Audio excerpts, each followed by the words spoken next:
Hey everyone, welcome back.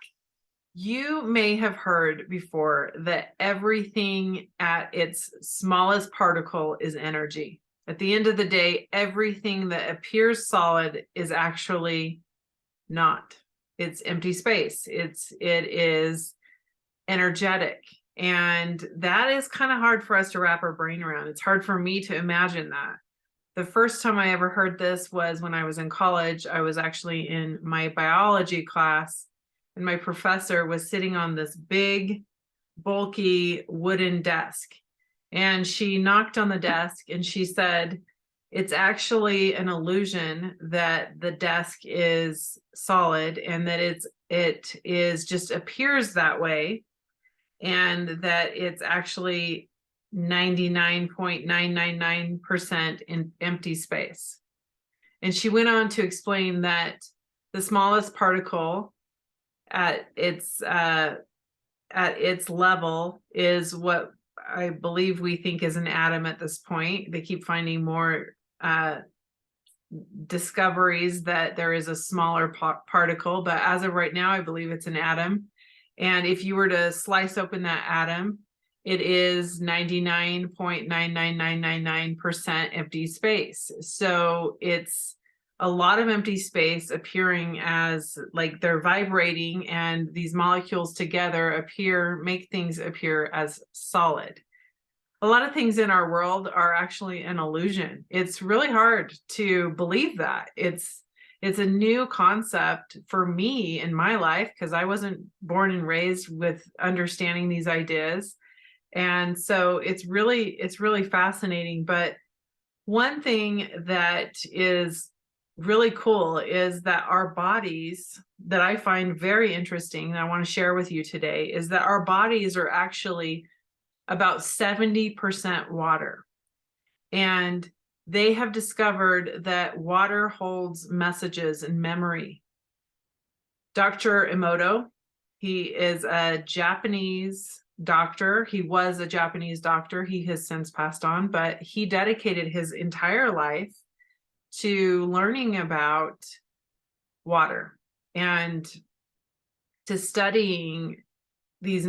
What he would do is he would put these messages into the water, and then he would freeze the water crystals and study them.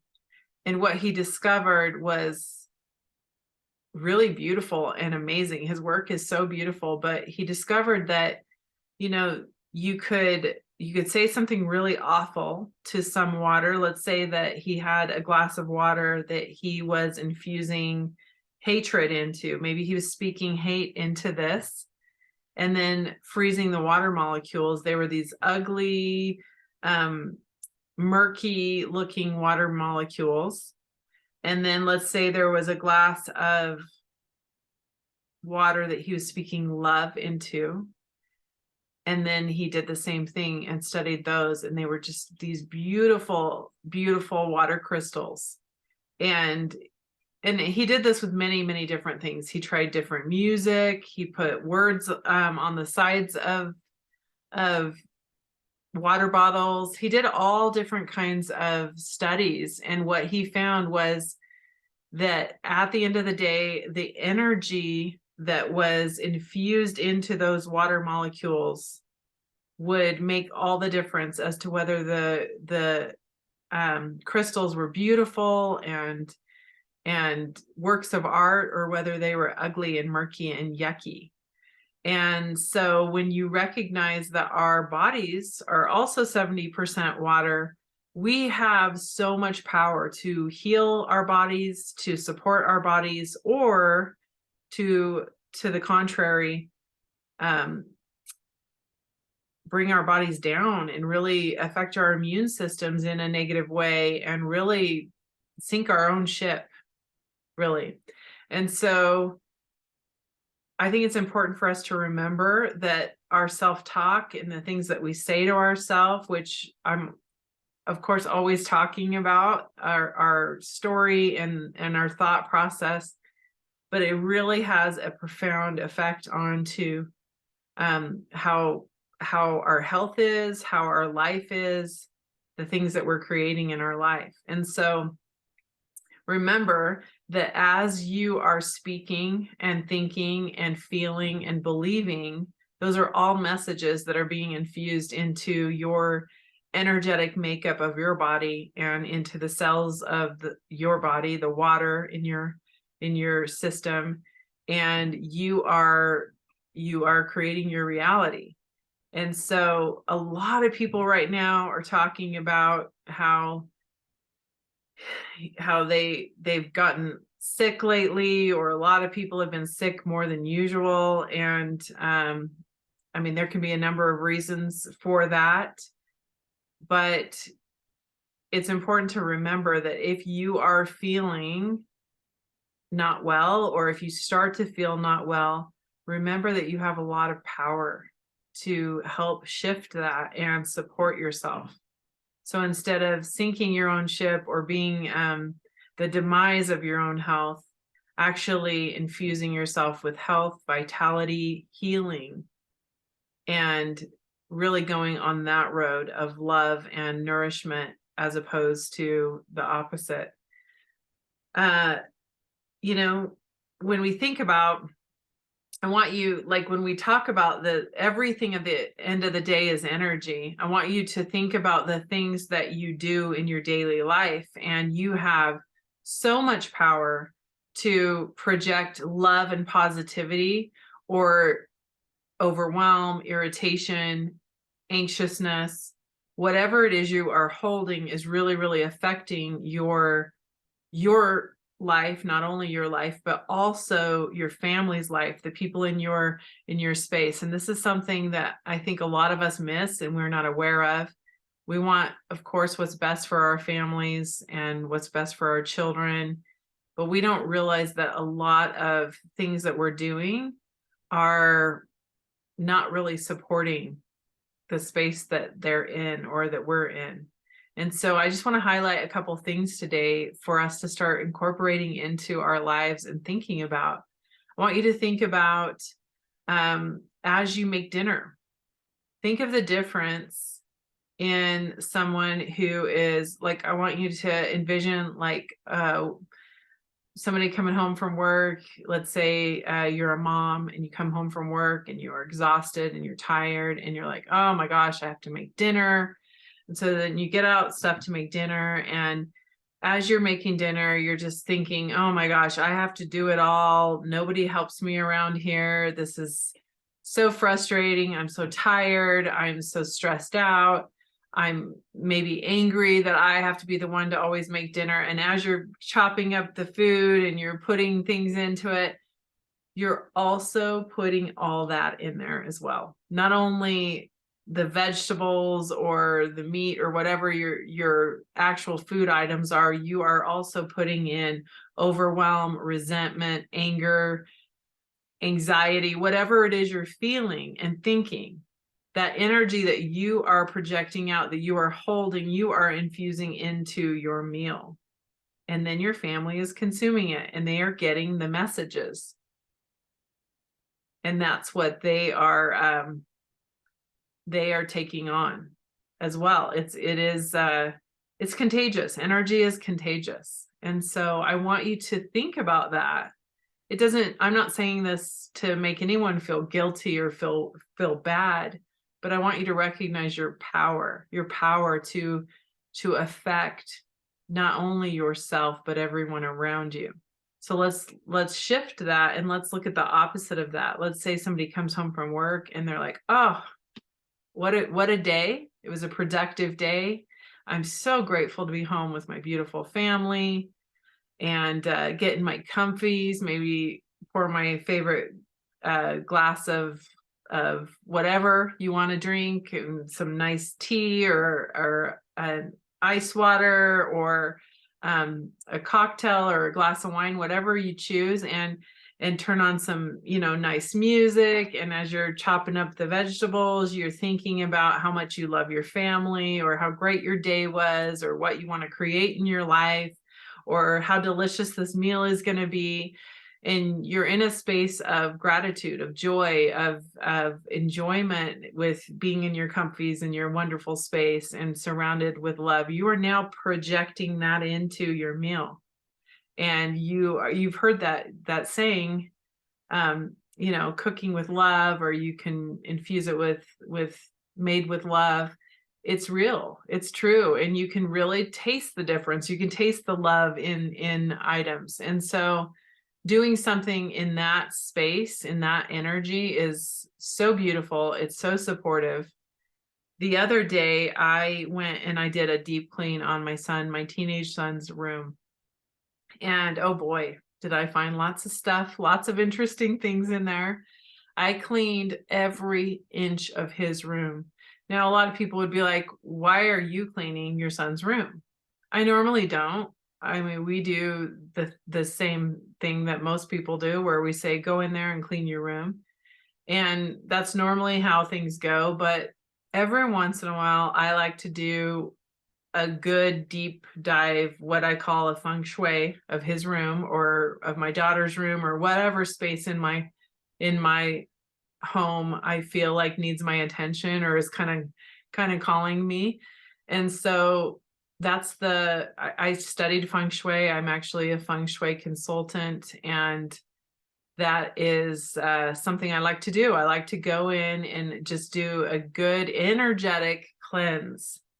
And as I was in there, I was actually in there for hours one day. So that's why I don't do this very often, maybe once a year. And as I was in there, I was thinking about how, before I understood energy, before I understood a lot of the things that I've learned in the spiritual world over the years, then I could have possibly been in that room, and most parents would have been in there just being like so annoyed that they have to be the one to clean it. And second of all, annoyed with the things that they're finding, all the trash under the bed, or the things that boys do, like just different bags full of junk or whatever. And possibly be like, think of, and this might sound harsh, but think about finding so many different things in your kids' space that's messy. They're a teenager, right? They're a teenage boy. And thinking like, oh my gosh, you're such a slob, or you're so messy, or you're so irresponsible. The things that we think to ourselves, maybe even on a subconscious level, not even realizing that we're saying, but we're projecting that into their space. And that's where they sleep. That's where they spend a lot of time. And you have now just come into their space and told a whole lot of gnarly stories that you don't want them holding. On the flip side of that, you could do it with love. And I was being very intentional as I was in that space. And I was finding these different mysterious bags and things in his room that he'd tucked away just because he didn't want to take the time to put them in their rightful place. I would laugh about it. I would be like, oh, he said, you're so silly. You're such a silly boy, and I love you so much. And you're going to love this space. It's going to be really supportive for you. And just thinking about those things the messages that I wanted to portray to him as I went through his football things, just putting that message into that of like, wow, you're such a good football player. You're such a big leader. You're so athletic. You're so strong. You're so fast. And putting those messages into his items and into his space. And telling him also, he was a little behind on his grades. And here's the thing, the bed has a really big effect on the person who sleeps in the bed. So if you have a bunch of stuff under your bed, and he knows this, and I tell him, clear out under your bed. But over time, it can happen to where things just kind of get shoved under the bed. Well, what happens is now you've got a lot of stagnant energy living under the bed. And because the reason the bed is such a big thing in feng shui, and such an important part of that space for a person, is because that is where that is where people are usually the most, for one fell swoop time of for one block of time, right? Like you're usually not let's say you sleep for 6 to 8 hours. When you're awake, you're usually not just in one place for 6 to 8 hours. And so that space is very important because it has a big effect on the person that is sleeping in that bed, because it's a big majority of the time that they're in one space. And so if you are sleeping over trash and over chaos with just a bunch of things shoved under there, of stagnation, then it can really make it to where that person feels behind in their life. They feel like they can't catch up. They feel stuck. They feel held back. And he was actually feeling like that in his schoolwork. He was feeling like, oh my gosh, I feel like I'm behind and I need to catch up. And it was really affecting him. And I told him, when I went in and cleared out every single thing from under his bed, even vacuumed under there, it was like spotless. His whole room just looked so beautiful. It felt so great. And I told him, I said, son, this is going to help you. You're going to have a lot more supportive energy. You're going to get your grades. Your grades are going to shoot right up. I know it. I can see it, because this was, and I told him that energetic connection there, and I taught him that. And guess what has happened? He has been really rocking and rolling. Now, do I think it's a combination of all of the energy infused by me telling him, hey, you're going to get your grades up now? Yes, that was part of it, of actually feng shuiing under his bed. That was another part of it. And then putting that energy into his space of like, you can do this. You can thrive in life, and you are thriving in life, and telling him that message, it was really supportive for him. And I've seen it show up. So as we're doing things for our kids, for our spouse, for ourself, for everyone, just remember the energy you are putting into it. It's the same thing, a lot of you own your own business listening.